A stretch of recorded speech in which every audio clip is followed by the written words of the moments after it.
Hello നമസ്കാരം. അങ്ങനെ ഇത്തവണയും പൂവത്തൂരമ്മയുടെ സന്നിധിയിൽ മകരപ്പൊങ്കാല സമർപ്പിക്കാനുള്ള സൗഭാഗ്യം ഉണ്ടായി. അപ്പോൾ അതിൻ്റെ വിശേഷങ്ങളാണ് ഞാൻ ഈ വീഡിയോയിൽ ഉൾപ്പെടുത്തുന്നത് കേട്ടോ. അമ്മ പാക്ക് ചെയ്യുന്നത് എന്താണെന്നറിയോ? ഓലയാണ് കേട്ടോ. കട്ട് ചെയ്ത് ചെറിയ ചെറിയ പീസാക്കിയിട്ട് എനിക്ക് കൊണ്ടുപോകാൻ പാകത്തിന് ബിഗ് ഷോപ്പറിൽ പാക്ക് ചെയ്യുകയാണ് അമ്മ. പിന്നെ പുതിയ ഡ്രസ്സും കാര്യങ്ങളൊക്കെ ചേച്ചി തന്നെ വാങ്ങിച്ചെല്ലാം തയ്പ്പിച്ച് റെഡിയാക്കി വെച്ചിട്ടുണ്ടായിരുന്നു. പിന്നെ ഞാൻ 2 തുണിസഞ്ചി അങ്ങനത്തെ കാര്യങ്ങളൊക്കെ റെഡിയാക്കി വെച്ചിട്ടുണ്ടായിരുന്നു. അതൊക്കെ എടുത്തിട്ടാണ് രാവിലെ നമ്മൾ ബസ് സ്റ്റോപ്പിലോട്ട് പോവുകയാണ്. ഫസ്റ്റ് ബസ്സിന് തന്നെ പോകണം എന്നാണ് വിചാരിക്കുന്നത് കേട്ടോ. അങ്ങനെ ബസ് സ്റ്റോപ്പിലെത്തി. ചേച്ചിയും മോളും ഒക്കെ തന്നെയുണ്ട്.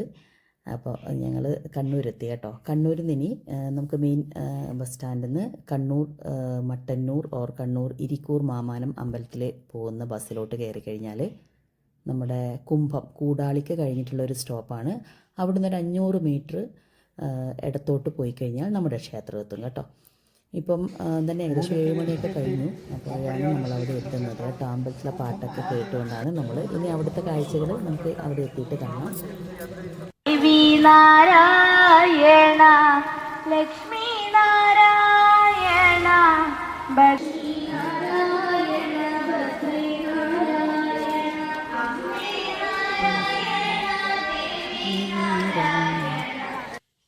അങ്ങനെ നമുക്ക് പൊങ്കാല ഇടാനുള്ള ഒരു സ്പേസൊക്കെ കണ്ടുവച്ചു. നമുക്ക് 3 പൊങ്കാല ഇടാനാണ് കേട്ടോ. എനിക്ക് 2, പിന്നെ അടുത്തേമ 1. അപ്പോൾ അതിനുള്ള ഒരു സ്ഥലമൊക്കെ കണ്ടുവച്ചു. അപ്പോൾ എന്നിട്ട് നമ്മൾ സാധനങ്ങളൊക്കെ അവിടെ റെഡിയാക്കി. നമ്മുടെ അതിനുള്ള ഇഷ്ടികയും കാര്യങ്ങളൊക്കെ ഉണ്ടാവില്ല, അപ്പോൾ അതൊക്കെ അവർ റെഡിയാക്കി തരും. അപ്പോൾ അതൊക്കെ അവിടെ സ്പേസ് മാത്രം നമ്മളവിടെ പറഞ്ഞു കൊടുത്താൽ മതി. എന്നിട്ട് നമ്മൾ അമ്പലത്തിലോട്ട് വരണം കേട്ടോ. അമ്പലത്തിൽ വന്ന് നമ്മുടെ ഈ വഴിപാടിൻ്റെ, അതായത് പൊങ്കാല കിറ്റ് വാങ്ങിക്കാനുള്ള അതിൻ്റെ റെസിറ്റൊക്കെ വാങ്ങിച്ച് ബാക്കിയുള്ള വഴിപാടുകളൊക്കെ ഉണ്ടെങ്കിൽ അതൊക്കെ റെസിറ്റൊക്കെ ചെയ്തിട്ട് അമ്പലത്തിലോട്ട് പോകണം കേട്ടോ. പൊങ്കാല കിറ്റൊക്കെ വാങ്ങിച്ചിട്ട് പോകുന്നവരാണ് കാണാൻ നിൽക്കുന്നത് കേട്ടോ. എല്ലാം ഇവിടുന്ന് തന്നെ കിട്ടും നമുക്ക്. ആക്ച്വലി ഇതൊരു മഹാവിഷ്ണു ക്ഷേത്രമാണ് കേട്ടോ. പൂവത്തൂർ ശ്രീ മഹാവിഷ്ണു ക്ഷേത്രം. മെയിൻ പ്രതിഷ്ഠ മഹാവിഷ്ണു തന്നെയാണ്. പിന്നെ ദേവിയുടെ പ്രതിഷ്ഠയുണ്ട്, അതുപോലെ ഗണപതി ഭഗവാനുണ്ട്. അങ്ങനെയൊക്കെയാണ്. ഒരു 10-20 വർഷങ്ങൾക്ക് മുന്നേ, 20 അല്ല അതിനേക്കാളും മേലെയാണ് കേട്ടോ. അപ്പോൾ ഈ അമ്പലത്തിൽ ഞാൻ വന്നിട്ടുണ്ട്. അപ്പോൾ അവിടെ അന്ന് വളരെ ചെറിയൊരു അമ്പലമായിരുന്നു കേട്ടോ. ചെറിയ വഴികളൊക്കെ ആയിട്ടുള്ളൊരു അമ്പലമായിരുന്നു. പിന്നെ കുറേ വർഷങ്ങൾക്ക് ശേഷമാണ് ഞാൻ കഴിഞ്ഞ വർഷമല്ല മുന്നേ പോകുമ്പോൾ വലിയ അമ്പലമായിട്ട് മാറി. ഇപ്പോൾ 17 വർഷത്തോളമായിട്ട്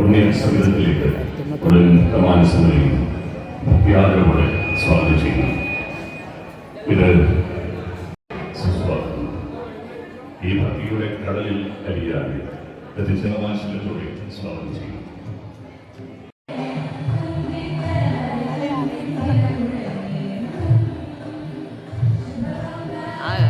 അറിയുന്ന ആൾക്കാരൊക്കെ ഉണ്ടാവും.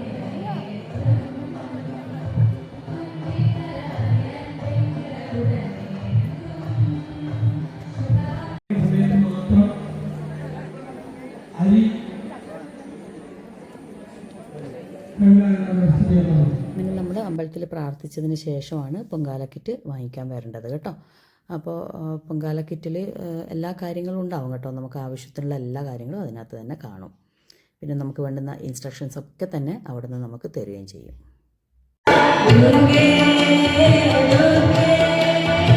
എല്ലാ അടുപ്പുകളിലേക്കും ഭക്തി പകരാനുള്ള വ്യവസ്ഥ ചെയ്തിട്ടുണ്ട്. ഓരോരോ സമിതിക്ക് ഓരോരോ ടീം മാനേജർമാർ ഭണ്ഡാരടുപ്പിന്റെ സമീപത്ത് നിർബന്ധമായിട്ടുണ്ടാവണം. അമ്മമാര്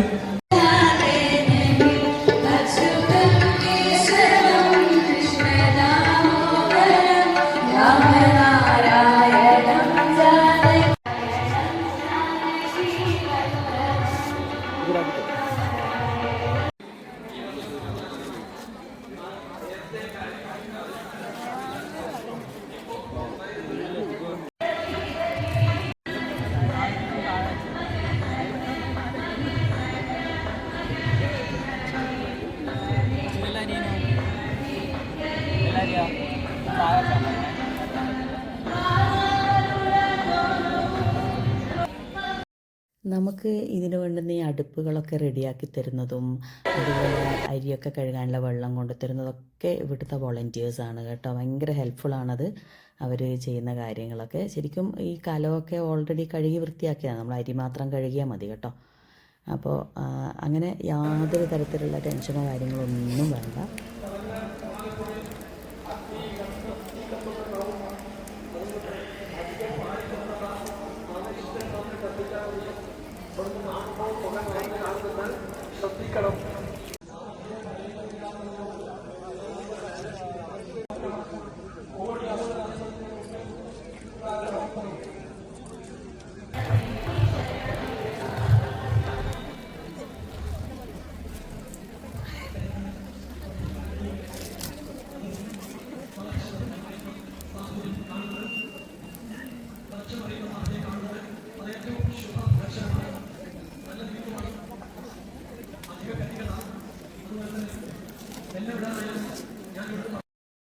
അങ്ങനെ പൊങ്കാലയൊക്കെ നല്ല രീതിയിൽ തിളച്ച് നല്ല രീതിയിൽ വന്നിട്ടുണ്ട്.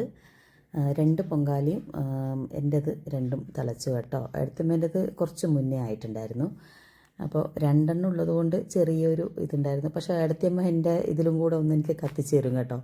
അപ്പോൾ എല്ലാം അടുത്തമ്മ ഇടയ്ക്കിടയ്ക്ക് അത് എൻ്റെതും കൂടെ ഒന്ന് നോക്കി ഒന്ന് ഇളക്കി തരും, അങ്ങനെയൊക്കെയുള്ള കാര്യങ്ങൾ ചെയ്യും. അപ്പോൾ അതുകൊണ്ട് എനിക്ക് അങ്ങനത്തെ അടുത്തമ്മ ഉള്ളതുകൊണ്ട് ഒരു ടെൻഷനും ഇല്ല ശരിക്കും. അവർ എല്ലാം എനിക്ക് ഈ പറഞ്ഞ എൻ്റെതും കൂടെ ഒന്ന് നോക്കി റെഡിയാക്കി തരും കേട്ടോ. അപ്പോൾ എല്ലാം നല്ല ഭംഗിയായിട്ട് റെഡിയായി. ഇനിയിപ്പോൾ അരിയൊക്കെ നന്നായിട്ട് വെന്ത് കഴിഞ്ഞാൽ നമ്മൾ അതിനകത്തേക്ക് ശർക്കര ചേർക്കണം കേട്ടോ. അതിനൊക്കെയുള്ള ഇൻസ്ട്രക്ഷൻസ് അപ്പോൾ തരും. അപ്പോൾ അവർ പറയുന്ന സമയത്തിന് തന്നെ നമ്മുടെ ഈ സംഭവം റെഡി ആയിട്ടുണ്ടാവും കേട്ടോ. അപ്പോൾ അങ്ങനെ ശർക്കരയൊക്കെ ചേർത്തു. ഇനി ഇതിനാവശ്യമായിട്ടുള്ളത് ശർക്കര ചേർത്ത് കഴിഞ്ഞാൽ പിന്നെ നമ്മൾ ഒത്തിരി അങ്ങ് കത്തിക്കൊന്നും വേണ്ട, ചെറിയൊരു കനൽ മാത്രം മതി കേട്ടോ. ഞാൻ ഓല മാത്രമല്ല, ഇനി എന്തായാലും പറയുക പാണ് എന്ന് പറയില്ലേ നമ്മൾ, ആ സാധനങ്ങളൊക്കെ കൊണ്ടുവന്നിട്ടുണ്ടായിരുന്നു കേട്ടോ. അപ്പോൾ അത് വെച്ചിട്ട് ആണ് ചെയ്യുന്നത്. പിന്നെ അടുത്തമ്മയും ഓലയൊക്കെ കൊണ്ടുവന്നിട്ടുണ്ട്. അതങ്ങനെ നമുക്ക് അങ്ങോട്ടും ഇങ്ങോട്ടൊക്കെ ഷെയർ ചെയ്യാം. ഇങ്ങനെയുള്ള കാര്യങ്ങളൊക്കെ എല്ലാവരും അങ്ങോട്ടും ഇങ്ങോട്ടും ഹെൽപ്പ് ചെയ്യും. പിന്നെ ഇനിയിപ്പോൾ അതിന് വേണ്ടെന്ന് ഞാൻ പറഞ്ഞില്ലേ, തേങ്ങയും നെയ്യും ഒക്കെ വോളണ്ടിയേഴ്സ് വന്ന് നമുക്ക് ഇതിനകത്തേക്ക് ആഡ് ചെയ്ത് തരും കേട്ടോ. അതിനനുസരിച്ചിട്ട് മാത്രം ഒത്തിരി അങ്ങ് കത്തിച്ചാൽ അങ്ങനെ അതിനൊന്നും ആവശ്യമില്ല. അപ്പോഴേക്കും എല്ലാം റെഡിയായി നമ്മുടേത്. ഓക്കെ, പിന്നെ ഇതുകൂടെ കഴിഞ്ഞാൽ പിന്നെ നമ്മൾ കുറച്ചുകൂടെ വെയിറ്റ് ചെയ്യണം. അത് അപ്പോഴേക്കും നമ്മുടെ ഇതിനുള്ള പുണ്യാഹമൊക്കെ വന്നിട്ട് സമർപ്പണം കഴിഞ്ഞാൽ പിന്നെ ഇത് പാക്ക് ചെയ്യുന്നതും ഒക്കെ അവർ തന്നെയാണ്. പിന്നെ സമർപ്പണം കഴിഞ്ഞാൽ പിന്നെ നമ്മളെല്ലാവരും ഈ പൊങ്കാല എല്ലാവരും അങ്ങോട്ടും ഇങ്ങോട്ടൊക്കെ കഴിക്കണം. അതാണ് അവിടുത്തെ രീതി. അങ്ങനെ കഴിച്ചതിന് ശേഷം നമ്മൾ പിന്നെ വോളണ്ടിയേഴ്സ് വന്ന് നമുക്കിത് പാക്ക് ചെയ്ത് തരും കേട്ടോ.